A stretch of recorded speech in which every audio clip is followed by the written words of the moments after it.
All right, now we're learning we're continuing in the Dvar Malchut. And this is a speech that the Lubavitcher Rebbe gave in 1991, right? 1991, Tafshin Nun Aleph. Where does it say over here? Yeah, Tafshin Nun Aleph. And it's talking about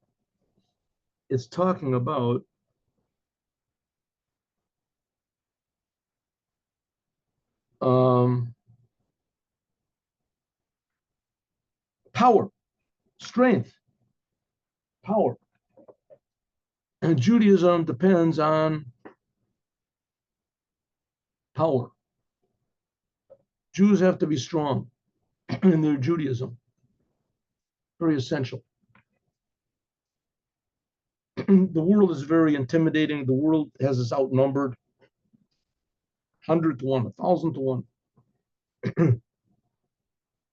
And even within the Jews themselves, right? There's also, Jews that are screaming out that we must not be strong. That's making all our trouble. But the fact is not so. We see it over and over again. Jews have to be strong. And not just in a general way, though, Jewish people, but every person in his own personal life. Hashem made the world in such a way that life is not easy. And being Jewish is not easy. Morning. Serving the Creator is difficult. And in fact, that's, after all, a good thing. Right? One of the worst things is not to have work. Not to have work. People who don't do work, they go crazy. We see basically that's this whole woke movement today, are people that just don't work. They don't have jobs. They don't have anything to do. They get everything on a silver platter. A lot of these people are in university. They get free everything. Right? Their parents support them. Everybody supports them.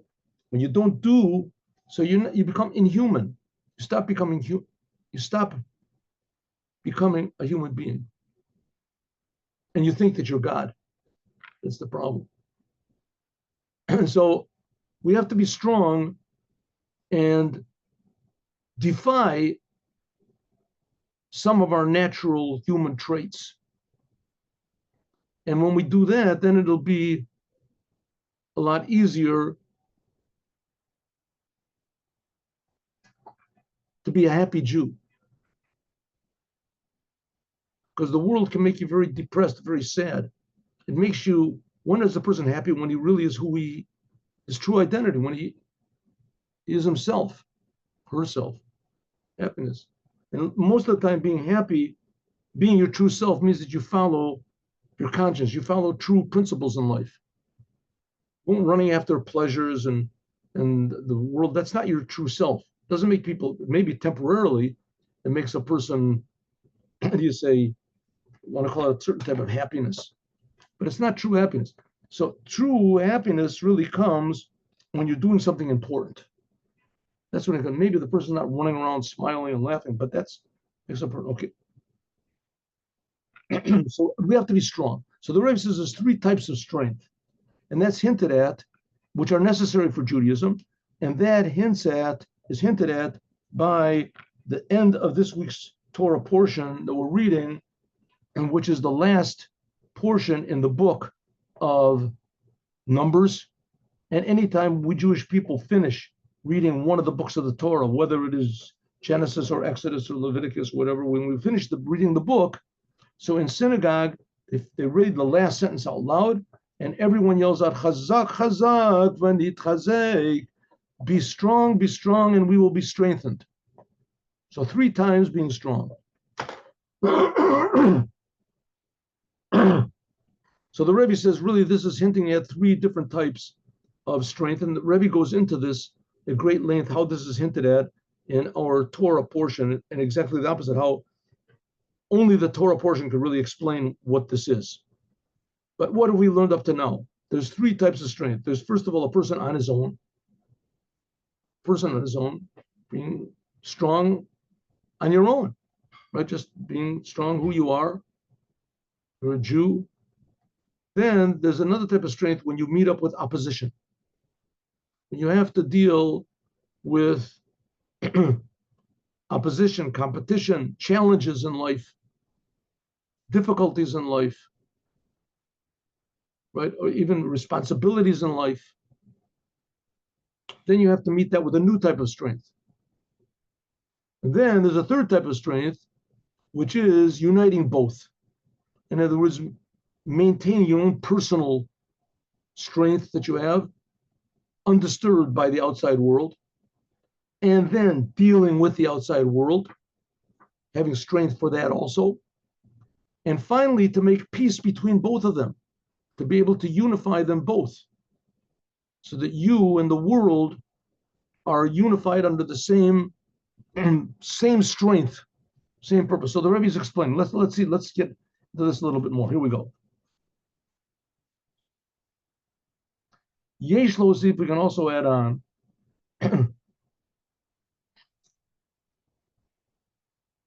So here, let's just do the end part. And therefore, Ashlemos, the true idea of peace, who bechibur is when there's joined, matot umase. Matot umase. Matot, the Rebbe said, that's to be firm like a staff on your own. Mase is to be journeying outward from yourself.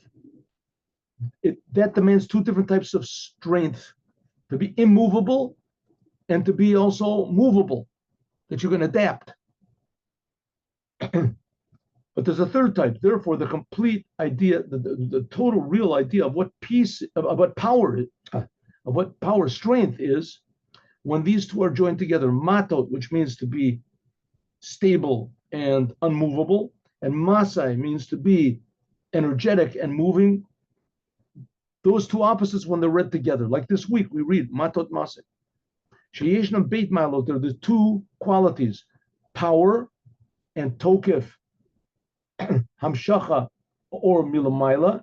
This is drawing down godliness from above. That's yourself, your own immovable power. And a chozek b'tochav shebebitul hameneged. And then there is the power which you have to use in order to transform or to deal with opposites of the world. That's talking about you have to do that from yourself, from below to above, to meet new challenges.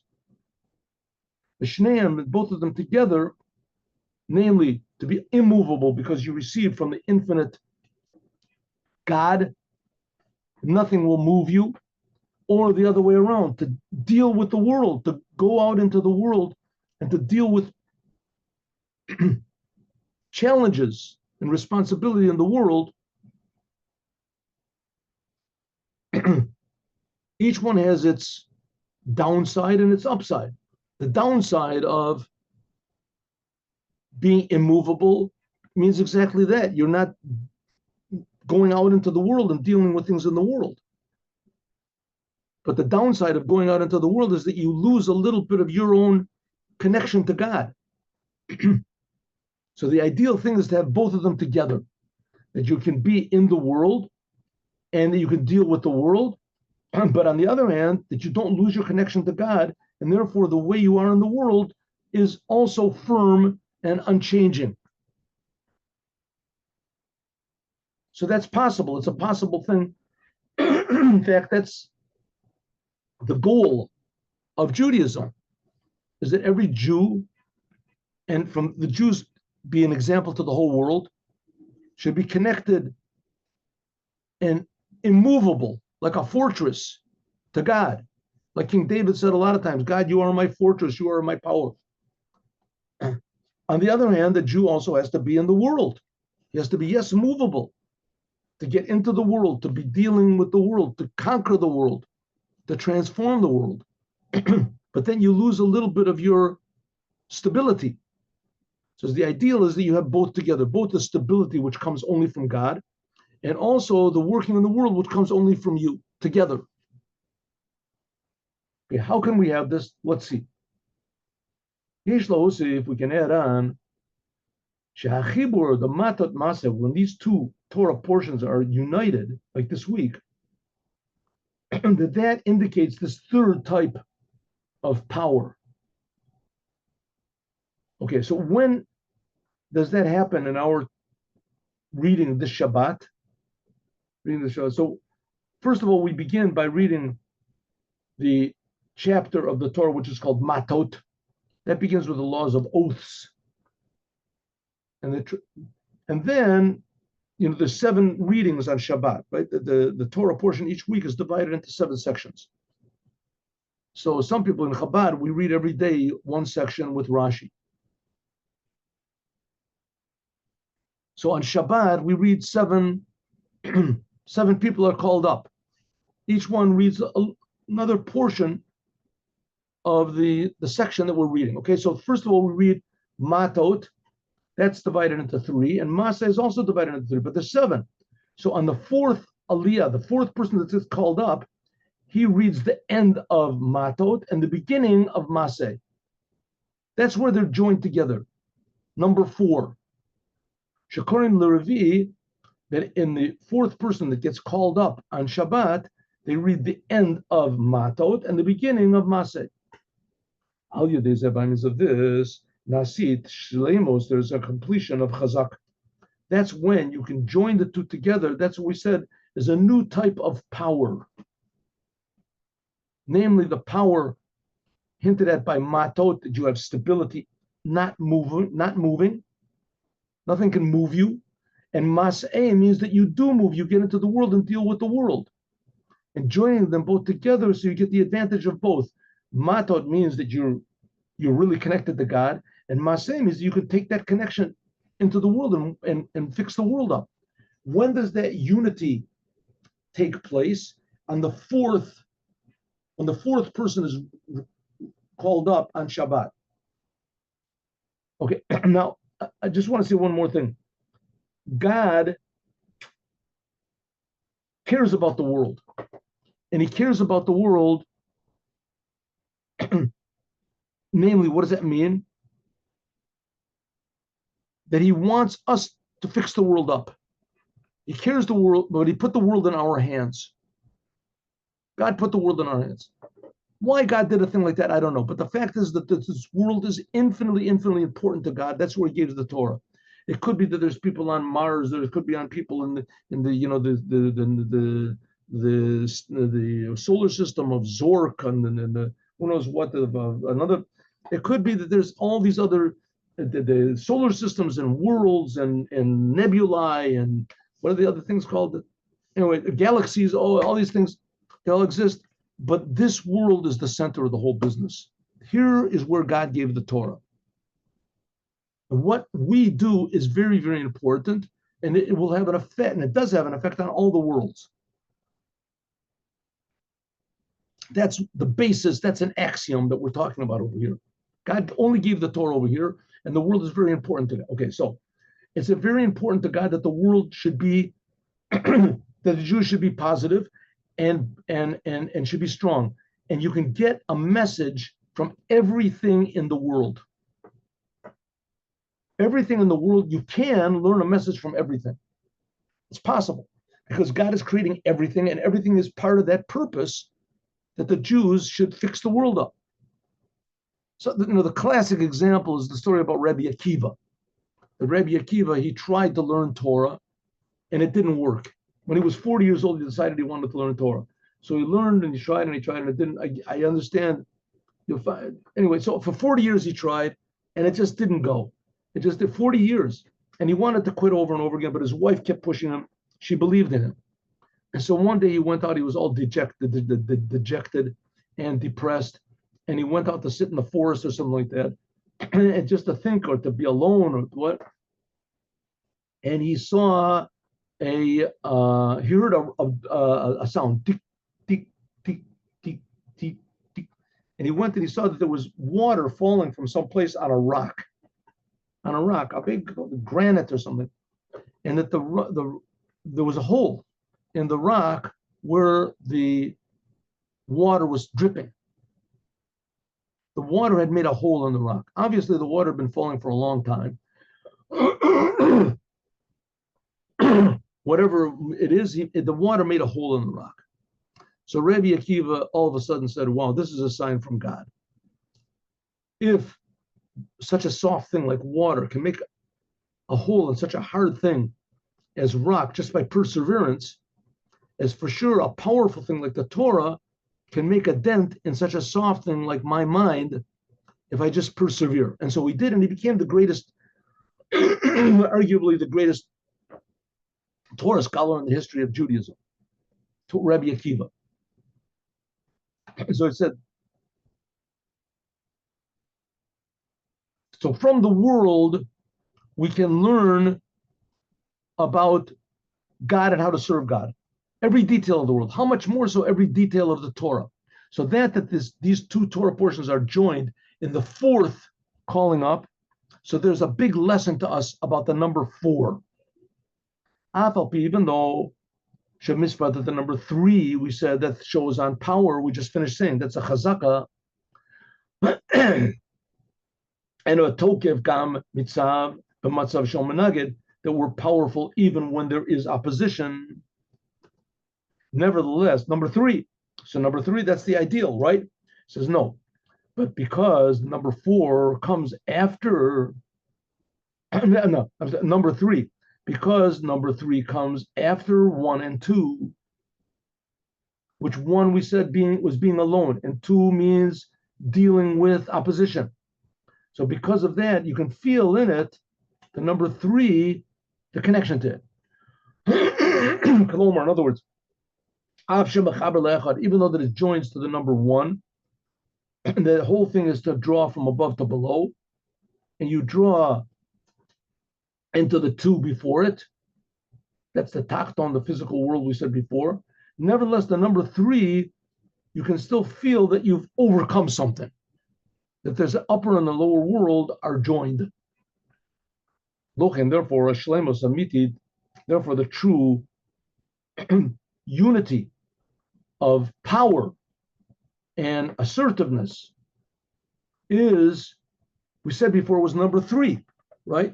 Number 1 is power on your own. Number 2 is power when you're meeting others. Number 3 is that you maintain the power on your own even when you're meeting others. Said, but still, that's a third level. True, it's a higher level of power, of certainty than the first 2. But nevertheless, it still has a little trace of the first incomplete ones. The real completion is Rivi, the 4th. Darga Miyuchedes, this is a special level on its own, that it doesn't really come after 1 or 2. It doesn't come after being alone or having to meet challenges and then having to rectify, to synthesize between the 2 of them. Number 4 shows after all the wars are fought, after all the battles, that it's talking about shlemut yashvut, a complete level of peace and settlement. Settled. Come on, like a kise, like for instance, a chair which has 4 legs on it, which is more stable than a chair which has 3 legs on it. A chair with 4 legs on it shows a more power and assertiveness in a way that's kavua benitzchi, and it's permanent. Okay, so what's the Rebbe hinting at? The Rebbe is hinting at, we're in this world in order to fix up the world. What should be our goal? Don't set your goals too low. Don't set your goals too low, right? Like in business, you go into business. If you could get $10 million for your house, then don't sell it for $1 million just because it's an easy, right? You can get 10 million. So you have to barter a little bit. You have to argue. You have to this. You have to know what it's really worth. Well, the same thing is us Jewish people. What's our goal? How much are we really worth? So it says, well, the Jewish people, we can be here, we can make peace in the world. It says, yeah, but there's different type of a peace in the world, different type of power that can be revealed in the world. And what's the power that can be revealed in the world? You can reveal either personal power on your own, what God gives you, or power meeting the opposition, right? Like 2 boxers, they show how powerful they are.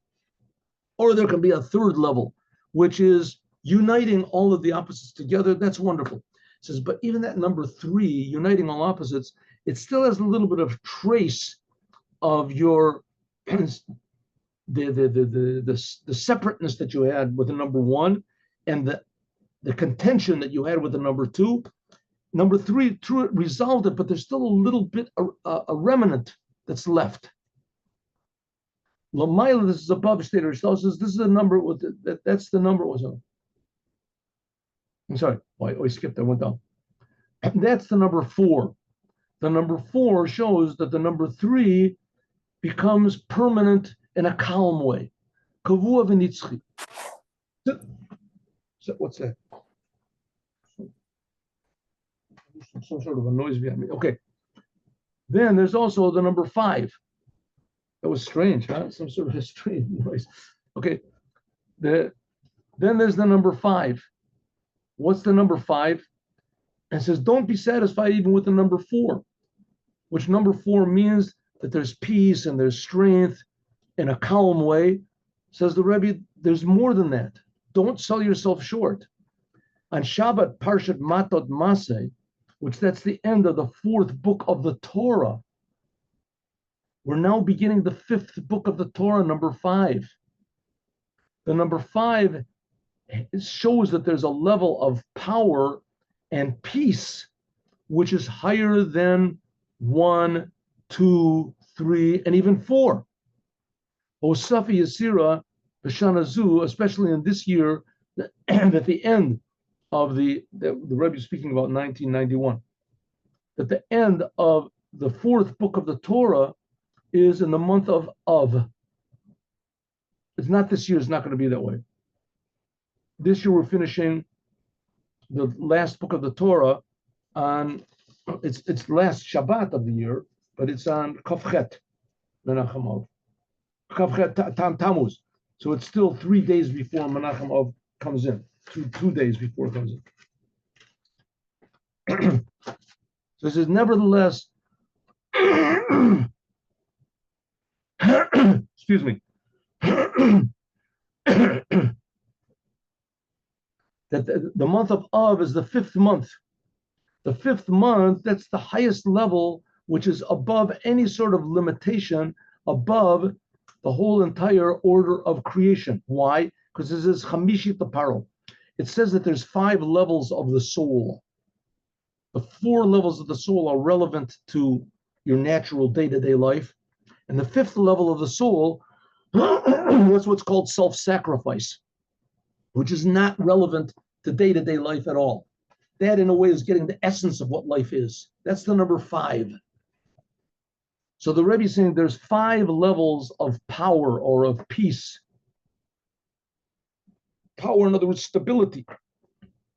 There's power you can get on your own from God, power you get when you meet opposites, power you can get when you resolve the opposites. That's 3. Then there's number 4, power which is inherited from resolving all the opposites. In other words, there's no even memory of the opposites. But then there's number 5, which is above the whole entire business. This is what's called the number 5 goes to paro. Paro means to be open. Paro, of course, was a bad person, but it hints at something very, very high. As Priyovis Galim called Nahorim. Number 5 goes to paro. Paro is the word paro also means to be totally revealed. Priya.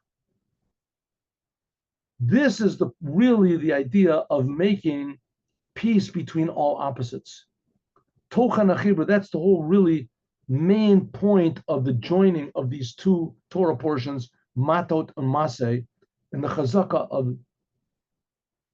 of these number of the 3 Matot is peace on your own, power, peace on your Maseh is power in the face of opposition.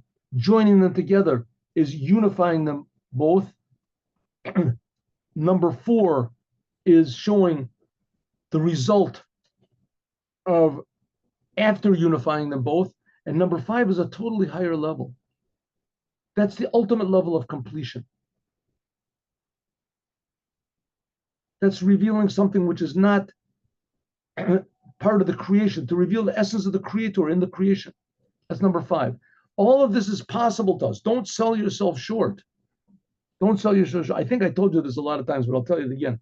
They asked the Lubavitcher Rebbe what he thinks is the fault of Reform Judaism. And he said that they set their goals too low. They underestimate the potential of a Jew. Right? What is Reform Judaism, Conservative Judaism? What are they saying?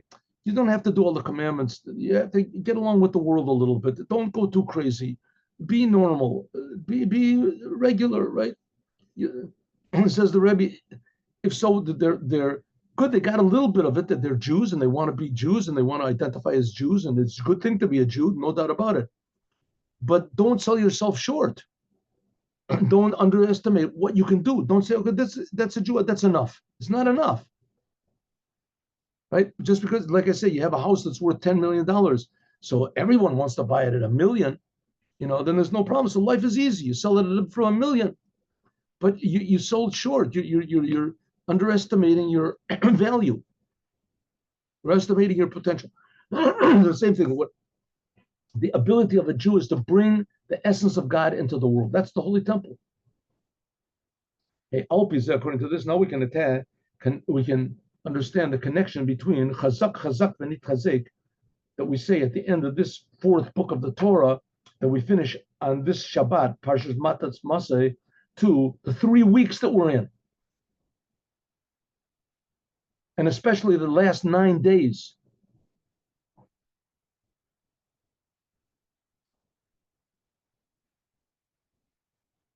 So what happened in these 3 weeks? These are the 3 weeks that we commemorate the destruction of the first and second temples. Very bad times in Judaism. Sad. Says the Rebbe, take it easy. There's a positive lesson here. In fact, there's the most positive lesson possible here. Listen. Hakavana v'tachlis hachorban, the whole purpose of the destruction of the temple and exile, which that's what we're talking about in these 3 weeks, is in order that there should come something better. Namely, that there should be a third temple in the future. That's really going to be strong. Malat, that's true power. And Beit HaMikdash Shlishi, the third temple, in the third redemption. We were in Egypt. That was the first exile. We got out, we built a temple, came along the Babylonians. They exiled us for 70 years. We got out of that. That's the second exile. And then came the Romans. They destroyed the second temple, and now we're in the exile of Rome, it says. That's the third. Now we're going to have the third redemption. You should know that there's opinions that say that there were more exiles in the middle. For instance, Greece, the thing with the whole miracle of Hanukkah, that the Greeks took over Israel for a while, and that we got out of that exile. Some people also throw in there Persia, or Persia is also Pras. Okay, anyway, for our purposes, we'll get to that in a minute. The Jews have been in exile, right? They were born in exile, the Jews. So now we want to get out of the third exile, and that'll be the third redemption. And then will be built the third temple, number 3. The explanation is like this. The whole good thing about the third temple, it says it'll be built by God himself. Mikdash Hashem konenu yodecha. This is the Jews saying this when they went over the sea, split the sea. It says, the holy temple, the holy temple, you will build yourself, God. It brings in the Talmud also that the third temple is already built in heaven, whatever that means, and it's going to come down. It says God, it'll be built. It doesn't say konenu yadcha, your hand, but your hands, 2 hands. When God rules forever and ever in the future, and then all the kingship will be his, then it says God will build the third temple with his hands. Nemar Kavar already said, Shirat Hayam. This was said at the song the Jews sang when they crossed the Yam Suf. Regarding the third temple, which will be necessary to build when the Jews come into Israel immediately. Like it says, if the Jewish people would have merited, as soon as their feet came with Joshua, came from the sea, and I'm sorry, as soon as their feet came out of the Yam Suf, the Red Sea, they would have gone immediately to the land of Israel. The Az then, Hayata Kanisa the Oretz, then they would have gone into the land of Israel, not by means of Joshua, by means of Moses. But Ofen Shel Geula Nitzchis, in an eternal redemption. And the third temple would be built eternally. There wouldn't be after it any destruction. So they didn't have to be two more temples. It would have been enough just one, right? But we're going to see that in a minute that there had to be three. You can see it in a minute. Yesh Lomo, we could see, but in fact, it didn't happen that way, right? The Jews got out of Yam Suf. They went on the other side of the sea. And instead of just going to Israel, whatever, doing what Moses said, they all stopped and they gathered up the money. There was all the treasures that were brought out by the Egyptian soldiers. They thought they were going to kill the Jews and make a big party. So they brought out all their bling blings and their rings and all their things, and they all drowned. And amazingly, all this jewelry was washed off of the Egyptians onto the shore. And the Jews went berserk. They saw all this money and these jewels and this and platinum, but it was this nose rings or something. And they all gathered it up and they were going crazy. And Moses said, okay, enough, stop. And they said, just I want one more, one more, ring, one more earring, one more this. And so he said, okay, so you're not going to go land of Israel immediately. He says, if they would have done it, if they would have gone, they would have merited, they would have gone to the land of Israel immediately, and there wouldn't have had to be any destruction. So why did there have to be three? Let's see. Since all of the things in the Torah are eternal, including also what was brought in the Torah as a could be kasal kadaitech, right? If the Jews had not sinned, they could have gone from the Red Sea, Yam Suf, they could have gone immediately into Israel. Well, it didn't happen. But because in the Torah it says that it could have happened, like in our case, ilu zachu, if the Jewish people were, so therefore we have to say if it's written in the Torah, then it exists. It exists even now after the destruction of the two temples, that there'll be an eternal temple, a third temple, chazak b'tokef. It exists in reality, powerfully, permanently. But it just happens to be that it's only Elyon Bilavad. It's permanent, it's powerful, but it's only from God's point of view. It's not writ in the world yet. But in the physical world, but now we are in exile. So what did it say?